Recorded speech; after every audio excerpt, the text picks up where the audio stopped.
Kita berangkat dari keyakinan bahwa 7 terpidana yang hari ini masih mendekam di penjara dengan vonis penjara seumur hidup, bahwa mereka tidak melakukan perbuatan pidana dengan tuduhan pembunuhan dan pemerkosaan, dan mereka masuk ke penjara itu karena salah satunya ada kesaksian yang disampaikan oleh AF dan Dede. Nah, kesaksian AF dan Dede inilah yang membuat mereka masuk penjara, sehingga hari ini kami, ini sama teman-teman kuasa hukum Feradi dan kemudian dari keluarga terpidana datang ke Mabes Polri untuk kembali menguji kesaksian AF dan Dede itu, apakah kesaksiannya benar atau palsu. Untuk itu ini adalah bagian dari cara kita membebaskan 7 terpidana yang hari ini masih mendekam di penjara setelah Peggy Setiawan terbebas melalui putusan pra-peradilan di Pengadilan Negeri Bandung.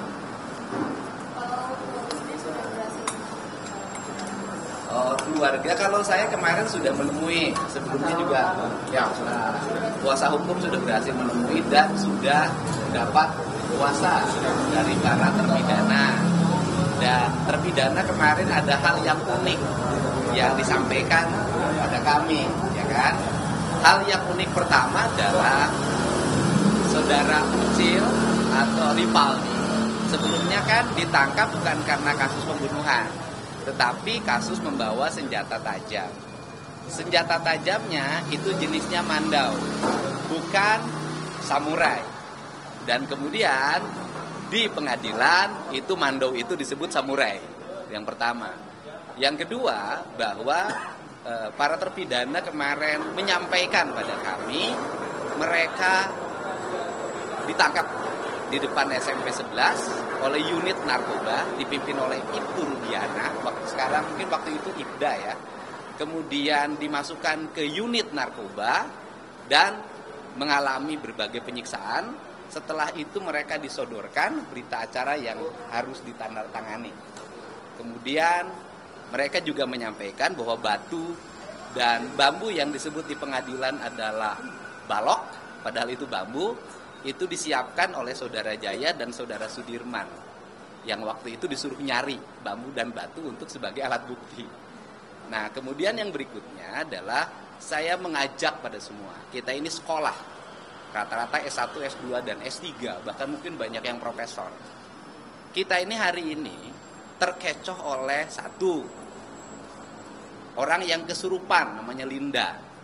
Kemudian Linda direkam oleh Ibu Vina, kakaknya Vina. Kemudian diserahkan ke Ibtu Rudiana. Linda itulah yang menyampaikan bahwa ada pemerkosaan dan pembunuhan oleh 11 orang. Dan kemudian itu orang kesurupan loh nyampe ke 11 orang itu. Kemudian 3 orang yang dinyatakan DPO itu dan 2 orang di-delete ya, dianulir oleh Polda Metro Jaya, itu Polda Jabar itu berdasarkan keterangan Sudirman yang sekolahnya 17 tahun baru lulus SD. Artinya tidak naiknya 4 kali. Dan kita tahulah Sudirman tidak memiliki kapasitas daya pikir yang cukup untuk memberikan penjelasan hukum yang berakibat pada terpenjaranya orang lain. Dan Sudirman saya yakin kalau ditanya hari ini beda lagi. Ini yang terjadi. Iya, sudah inkrah kan memang proses hukumnya sudah dijalani. Saya katakan hukum formalnya kan sudah inkrah. Yang saya perjuangkan adalah hukum esensial, hukum substansial, dan hukum kebenaran yang sejati. Dan itu masih ada ruang namanya PK. Dan ini adalah para kuasa hukum yang akan memperjuangkan PK-nya.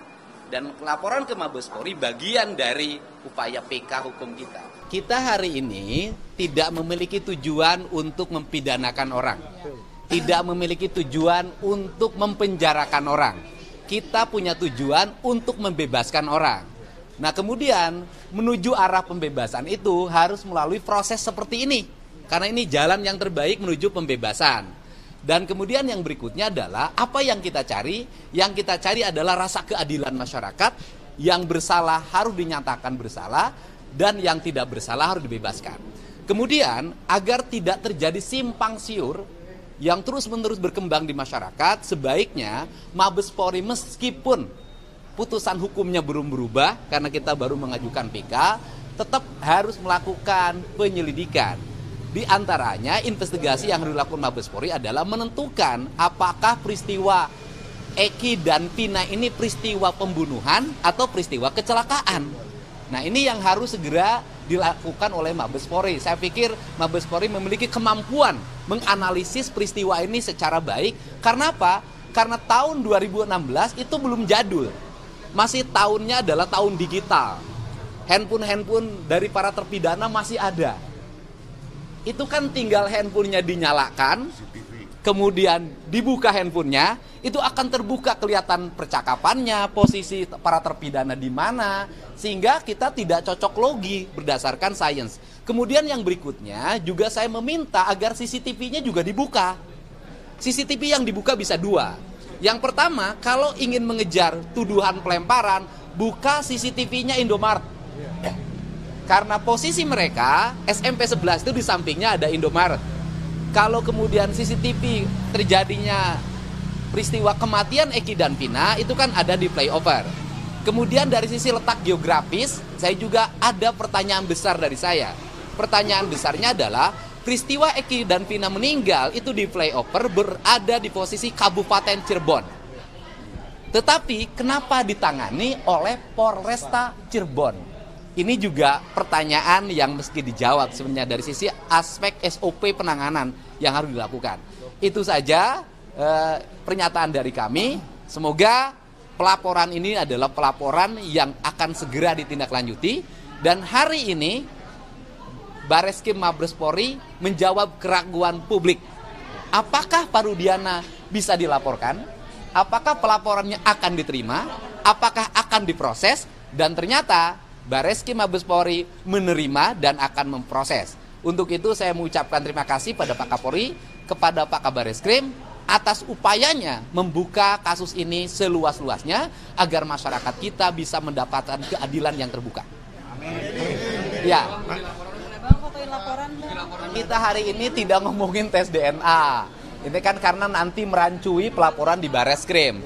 Jadi fokus hari ini adalah fokus melaporkan Pak Rudiana ke Mabes Polri. Dalam bahasa sederhananya, ya kan, kau yang berjanji, kau yang mengingkari.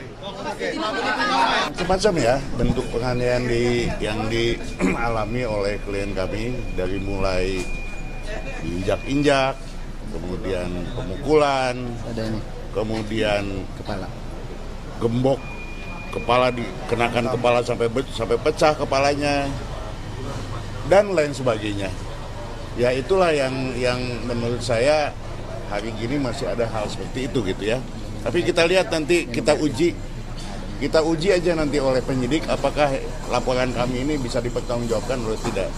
Ya tadi juga ada yang bilang bahwa ini terpidana ini suruh minum air kencing segala kan ini hal-hal yang sebetulnya udah di luar kemanusiaan lah ya.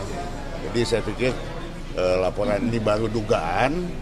Ya kami minta untuk penyidik atau untuk Polri untuk membedah ini semuanya.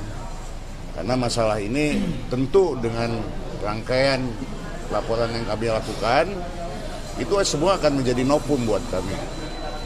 Jadi di sini nggak ada unsur balas dendam, tapi kita mendudukan sesuatu sesuai dengan porsinya.